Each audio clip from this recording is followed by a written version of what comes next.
everyone. Thank you again for joining us tonight. Welcome to this English edition. Let's first start with the top stories. Burundi head of state Evariste Ndayishimiye and the current African Union president returned this Sunday from Tanzania in a mission where he participated in the 25th summit of heads of state of the East African Community. The annual meeting where heads of state meet to assess the progress of regional integration. And in sport news, two teams, that is Muzinga and SOS, will represent Burundi in international competitions. It is after winning caps on national level in the final handball matches that took place at Bujumbura this Sunday.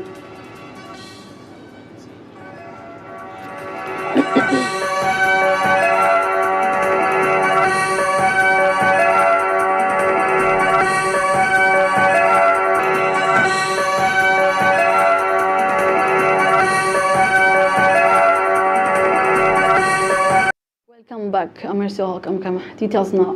Burundi head of state Evariste Ndayishimiye and the current African Union president returned this Sunday from a working mission to Tanzania while he participated in the 25th summit of heads of states of East African Community, an annual meeting where heads of state meet to assess the progress of regional integration, but also to make consequential decisions to accelerate regional involvement for the benefit of fewer citizens of the community.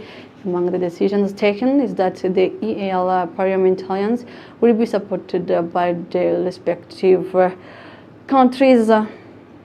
And Burundi head of state Evariste Ndayishimiye, also head of African Union, participated this Saturday in the 25th summit of heads of state of members of countries of the East African Community, which was being held in Arusha. At this summit, the new president elected to lead this committee is the president of Uganda, Yoweri Kaguta Museveni, replacing the president of Kenya, William Ruto. Another important point was the official launch of the Customs Union initiative aimed at facilitating the movement of goods and people, notably by establishing a single tariff for customs at the regional borders of East African countries. Gato with the details. The 25th Ordinary Summit of the Heads of State of the East African Community was held this Saturday in Arusha, Tanzania. The meeting began with a closed-door session bringing together the leaders of the member states, including the Burundian President Evariste Ndayishimiye, who also serves as the rotating chairperson of the African Union. During this meeting, the leaders proceeded with the election of the new chairperson of the community, Yoweri Kaguta Museveni, President of Uganda. During the summit, the Secretary General of the East African Community, Patrick Stéphane Burundi, along with other officials of the institution, took the oath of office before the heads of state and delegates, pleading to perform their duties in accordance with the laws and regulations of the East African Community. Following the handover ceremony between the outgoing chairperson, William Ruto, President of Kenya, and the new chairperson, Yoweri Kaguta Museveni, several speeches were delivered. In his address, William Ruto praised the strong cooperation with the presidents of the East African Community member state during his term and the helm of the community. He emphasized that significant progress had been made, particularly in facilitating the movement of people and goods, strengthening the process of establishing a common market and advancing the creation of a single currency. He also stressed the need to reinforce peace and security, noting that the security situation in Eastern Democratic Republic of Congo will continue to be closely monitored as it remains a concern for the African Union. For his part, the incoming chairperson of the EAC, Yoweri Kaguta Museveni, began by highlighting measures aimed at facilitating the free movement of goods and people within the region, particularly by simplifying border procedures among EAC member states. He also called for strong youth engagement to reinforce unity, peace, security, and cooperation with the aim of promoting socio-economic development and the well-being of the population. For this reason, the summit adopted the theme Deepening Regional Integration to Improve the Lives of the People. From Arusha, let's go straight to Ruigi. Well, the Deputy Secretary General of the CNDD-FDD party, Seria Kashimana, declared that his party will continue to encourage investors who put their capital in development activities, particularly through the promotion of export crops such as the coffee and the avocado. He called on each household to plant at least 50 coffee trees and 10 avocado trees. It was this Saturday in Bwagiriza in the commune of Ruigi, province of Buhumuza.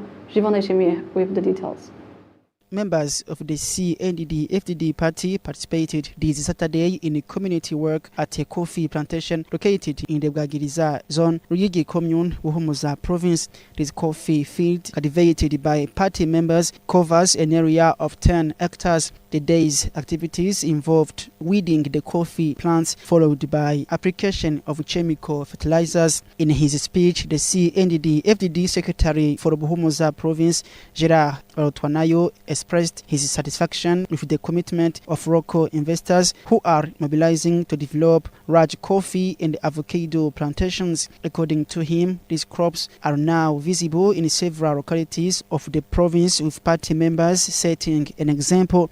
Siriake Shemirimana, Deputy Secretary General of CNDD-FDD and a native of Buhumuza province, stated that the party will continue to encourage investors who channel their funds into export crops such as coffee and avocado. He also urged each household to plant at least 50 coffee plants and 10 avocado trees to contribute to the country's development vision. Furthermore, he gave several pieces of advice to the population, including preservation of peace and security, the fight against moral corruption and the early pregnancies, the promotion of education and the child guidance, as well as the fight against alcoholism. After these works, administrative authorities and the party officials visited another nearby avocado plantation, also owned by party and covering 14 hectares, where they discussed the upcoming organization of weeding work on this plantation.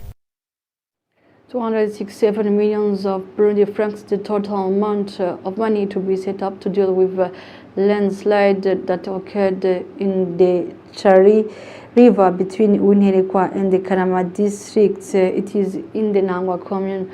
During this Saturday's community work, the population state institutions such as the Burundi Road Agency will ask to give their contributions in order to help the population whose homes are at risk of collapsing. And in order to celebrate International Women's Day, Burundi Red Cross provided aid to the Center for People with Disabilities located in the commune of Kiganda, province of Gitega. This aid was provided as part of the celebration of Women's Rights International Day.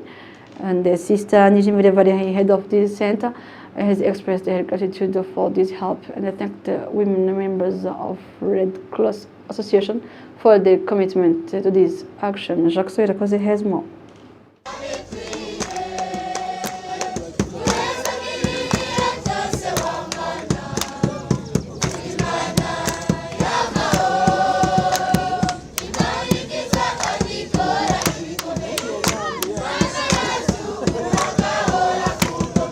This humanitarian aid consisted of food and non-food items such as beans, maize grains, cotton oil, footballs, buckets to help these vulnerable children fetch water, a tank for storing water, a television and its accessories, as well as other essential goods for children living with disabilities. This aid amounts to more than 20 million Burundian francs. Etienne Ndikurio, representing the permanent secretary of the Red Cross in Burundi, stated that this action followed another mission conducted 2 weeks ago, during which a call had been made to address specific needs. It was from this call made by the officials of the Center for Children with Disabilities that the women members of the Red Cross decided to get involved alongside the disabled children to celebrate International Women's Rights Day. The head of the facility, Sister Nijimbere Valeri, expressed her gratitude for this humanitarian aid while reminding the children to continue their studies seriously as they benefit from the support of many people. It is worth noting that the Red Cross of Burundi celebrated International Women's Rights Day under the theme Right, Justice for the Most Vulnerable. Food assistance made of rice, beans, sugar, salt and oil, and total of 55 million of Burundi francs has been given by Turkish Muslim Association this Sunday to 300,000 Muslim vulnerable families. Sheikh Zuberi Mutembo said that it is for supporting them during this Ramadan month. Jivan Eshimiye has more. This food assistance offered by Muslims from Turkey consists of 3 tons of rice, 1.5 tons of beans, 1.5 tons of sugar, 1.5 tons of salt, as well as 300 bottles of cooking oil. The aid was distributed to 300 vulnerable households, mainly composed of Muslims, in order to support them during this month of fasting Ramadan. According to Sheikh Zuberi Mutembo, who presided over the distribution of this assistance, the month of Ramadan is marked by love, solidarity and sharing. He indicated that during this period and even in normal times, the faithful are called upon to help those in need.